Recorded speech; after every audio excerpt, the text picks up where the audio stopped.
Welcome to Southeastern 16, presented by FanDuel. I'm your host, Chris Lee, joined by Chase Robinson. Today, we are going to preview and predict outcomes on Tennessee's road trip to Alabama. You can catch that 6:30 on ABC. That is Central Time. Alabama, according to FanDuel, a 9.5-point favorite with an over-under of 60.5 as we do this a little bit before noon Central Time on Monday. We'll get right into the picks and predictions in just a minute. But before we do that, reminder, we are brought to you by our friends at Game Time Sidekicks, which makes these lovely things in which we drink from every day. Game Time Sidekicks offers you officially licensed stainless steel drinkware. You get with that everything stainless steel sippy cups, tumblers, 40-ounce bottles. SE16 gets you a 20% discount on your entire order at GameTimeSidekicks.com. Also brought to you by the HOF app. That is where smart bettors go to rely on data. HOF hands you powerful analytics at your fingertips to tilt the odds in your favor, improve your chances of winning. Historical data, matchup grades, trends, and player performance insights. HOF was created by Ivy League sports geeks to let everyday fans bet smarter. For a limited time only, our listeners can not only get a 7-day free trial, but they also get 50% off their first month when they use promo code SE16 at checkout. Just download the HOF app on iOS or Android, enter code SE16, and you are all set. All right, Chase, both Alabama and Tennessee got wins in different fashions this past weekend going into an annual rivalry game. What stands out to you off the top in this one here? I think, Alabama obviously a great win on the road against Missouri, who we know is good. Tennessee had to battle it out with Arkansas, which I thought was an interesting game. Arkansas under Bobby Petrino, you could tell they came out and were pretty motivated in this game. So I think it sets up a really interesting matchup for this Saturday and the third Saturday in October, a huge rivalry. Obviously, Tennessee is better than I think we all thought they would, especially offensively. They run the ball well. Alabama and Ty Simpson have looked great too. So I think we're seeing a really interesting game here. I think we're going to find out a lot about Tennessee defensively, of what they can do to counter Alabama without Jam Miller. What is Alabama going to do offensively, and how can they produce a run game? I think there's a lot of interesting facets to this matchup. Yeah, I agree. I think this is like the ultimate styles make the fight kind of game. I'm going to give you plays that Tennessee has run on offense in its games. 68 against Syracuse, 100 against East Tennessee State, 70 against Georgia, 73 against UAB, 72 against Mississippi State, and somehow only 65 against Arkansas. Now, on the other side, how many plays the defense is on the field in those games? 84, 59, 87, 71, 86, and 76. For Alabama, it is a very different recipe. Alabama plays a slower tempo, plays. It is run, though. They do a great job of controlling the ball, even in lesser tempo games. Snaps on offense, they had, I'm not going to give you all of them, but 72 against Florida State, 77 at Georgia, 67 against Vandy, 75 at Missouri. Meanwhile, defense only on the field the last three games, 53 snaps against Georgia, 55 against Vandy, 56 against Missouri. Before that, 51 against Wisconsin, 50 against ULM. Part of that is because Alabama's forcing turnovers and not making turnovers itself. Alabama has gotten 12 turnovers and only turned it over twice. So I think, to me, if you're Josh Heupel, we know what he wants to do. Wants to play fast, wants to keep your defense on the field. But Alabama is just brutally tough to do that against right now. Yeah, they really are. And it's going to – Alabama's offense makes it hard on your defense, and they do it in multiple ways. And yeah, I think this is going to be a big test of how Tennessee can handle that, how they can counter that, because that hasn't been their strongest suit this season. Yeah. I think Tennessee's offense is a concern for anybody, right? Because it Oh does yeah. not matter who, what, when, where, how. This team is scoring points. Joey Aguilar has been improved under Josh Heupel. I think one of the questions we are going to be looking for the Vols, who always have a three-man running back by committee attack. Bishop got hurt last week in that game late in the Arkansas win, and I think that impacted them a little bit late game as they were trying to run out the clock. Now, Alabama's got its own injury to Jam Miller, who I'm guessing is not going to play, but in kind of the whole things where each team would like to control some tempo with a running back, that's one thing to watch.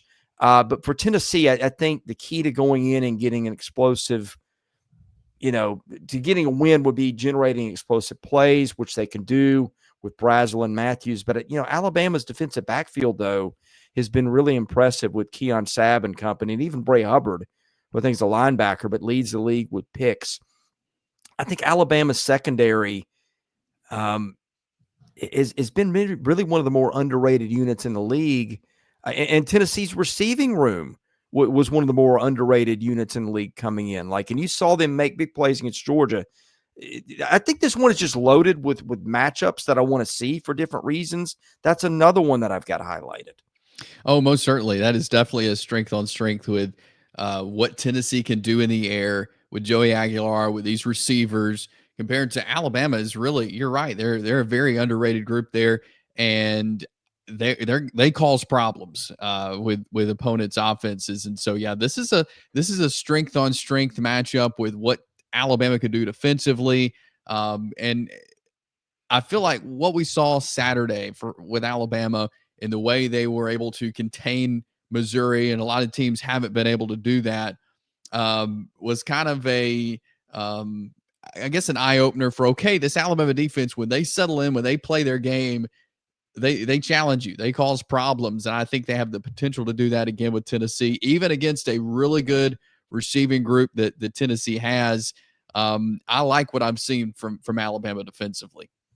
Yeah, I think another thing is going to be first downs in this game. Alabama's been winning the first down battle most weeks, but Tennessee is a team that always keeps the chains moving. Like 41 first downs against East Tennessee State. I know who it was, but that's an unbelievable number.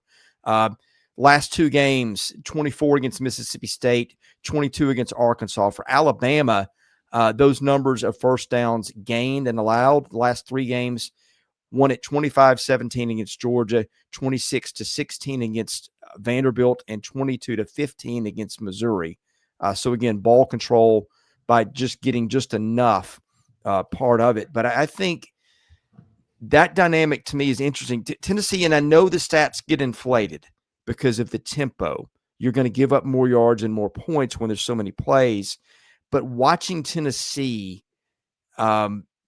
defend the pass in recent weeks, there's kind of been cover your eyes moments for Tennessee fans. And look, that's no knock on what Josh Heupel has built. He's down a top half of the first round NFL corner in Jermod McCoy, who hasn't played all year. Could have been a big difference maker for them, but he's not there. And I think when you've got Williams and Germie Bernard and some of those guys, that's another thing I'm watching. I think both teams are going to generate some explosive plays. Even as good as Alabama's secondary has been, I think Tennessee, you give them as many opportunities as you get with the tempo they run. But I think, to me, if you're Tennessee, one of the other things that you were concerned about is those two guys. And, oh, by the way, Josh Cuevas, a tight end, a guy they've been using a little bit more too, to kind of spread it around. Yeah, and you look at Tennessee defensively, they average giving up like 29.3 points per game, which is last in the SEC. And Alabama can score. We know that, and have multiple weapons. So that is going to be interesting to see how Alabama, if they can exploit that. You look at the defensive front, though, a couple of guys that stand out to me for Tennessee is Joshua Josephs and Tyree West. They've accumulated 4 sacks apiece and forced some fumbles. And so those are some guys up front that can put some pressure And if they can cause Alabama to make some mistakes, that's where Tennessee can take advantage of that. Yeah, and that's the thing. Alabama just has not been making mistakes. Part of that, too, is penalties. Alabama has been penalized a total of 76 yards total the last 3 games. So, again, just not giving you opportunities. Sometimes beating a team is letting a team beat itself. Alabama just not doing that. But for Tennessee, like 2 turnovers through half the season against that schedule. I mean, against any schedule, that's pretty unbelievable, right? But is that sustainable? Probably not. There's going to be just some more turnovers based on dumb luck, if nothing else. I think for Tennessee, I think for Alabama, I think your concern is the defense that's always disruptive. They get a bunch of sacks. And Tennessee has had defensive scores in multiple games this year, 2 against Mississippi State. So that's the thing that I think when you bring the pressure that Josh Heupel's defenses can bring, Alabama's offensive line has gotten a lot better. But there have been some anxious moments, I think, for the Florida State game, which seems an eternity ago.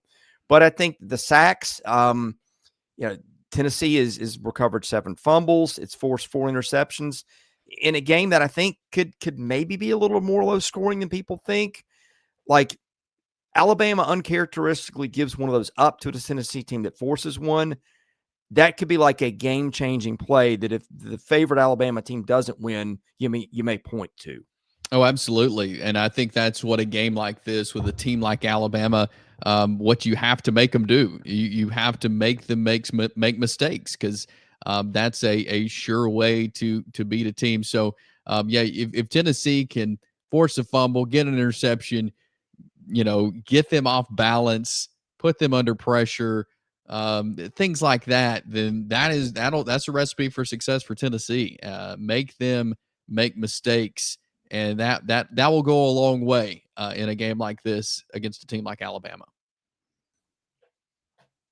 Okay, Chase, we've covered a lot here. Let's get to picks, and we'll start with you. I'm going to take Alabama in this one. I think Alabama, they're rolling right now on both sides of the ball. Ty Simpson has looked great. What we just talked about, they don't make mistakes, and I think a team that can consistently do that, they're going to win ball games. And so I think, and Alabama's at home this week, I think that'll help too. Alabama wins this game over Tennessee Saturday. Yeah, I feel the same way. Not a lot of teams can kind of exert a tempo on Tennessee that's opposite. And look, I do think Tennessee will give Alabama some problems. Josh Heupel's such a good play caller. The way they use their run game to get into things, even if they are without Bishop, I think they will do some damage here. But when you're not making mistakes, when you've got 2 elite receivers like Alabama's got, when you've got Ryan Grubb, when you're playing at home, when you're not making mistakes, it just feels like an Alabama wins kind of game strip. But man, these have been super interesting the last few times Tennessee and Alabama played, as it usually is. But particularly in the Josh Heupel era, the Vols have pulled some upsets, but those have been in Knoxville. All right, I want to ask you your opinion on the over-under in just a minute, which again is, oh gosh, what? We're looking at 60 and a half. Yeah, but before we do that, just quick reminder, we're brought to you by Yearly Company, a Nashville-based fine jewelry brand built on tradition and designed for meaning. Each piece is handcrafted from solid 14-karat gold and natural gemstones, made to measure for a perfect fit and backed by a lifetime guarantee, because every Yearly Company bangle is custom sized. Knowing your size is the most important first step before ordering. That's where their sizing kit comes in. It's the perfect place to start, especially for husbands who want to have sizes ready. So now, shopping close to the holidays will be effortless. Code SE16KIT, SE16KIT, will get 10% off your sizing kit at checkout. Also brought to you by Rockform. They make fantastic phone cases. My phone is protected by one, and I swear by it. Rockform makes the world's strongest magnetic phone case, extreme protection, super strong magnets, rock lock secure mounting. This is the busiest time of the year with the new iPhone release. Get SEC25 as your promo code for 25% off your entire order. We're also brought to you by Hovey Dry Goods. My favorite NFL team is awful, but I wear their hats with pride. I got 2 Titans hats I love because they're such cool hats. They will be your new favorite hat. Look no further. The Hovey hats for high-quality headwear with a great fit and unique designs. Bad Beat, B-A-D-B-A-T, gets you 15% off your entire order at hoveydrygoods.com. Chase, over under, what are you taking if you have to make a pick here? I've been going back and forth on this. I might go under. Alabama's defense has been solid. They've denied a lot. I don't know. Even with Tennessee and the offense they have, I don't know how much they could score on them because of some things we mentioned earlier with the way Alabama's playing. So I may lean toward the under. That's kind of what I'm thinking too. And here's my reasoning. Like Missouri was out snapping teams 80-50 a game coming into last week. Now, the schedule was a little suspect. I get that. But Alabama came in and turned the tables 75-56 in terms of total snaps. Final score there, 27-24, 2 really good offenses. Now, look, Tennessee, I'm always a little nervous to say, hey, the under might be the one to do here when you're looking at a team that hasn't scored fewer than 34 points in any game. But I feel like Alabama, again, has just been able to just kind of exert its will on teams. The defense, since giving up 31 to Florida State in the opener, it's allowed 0-14, 21-14, and 24.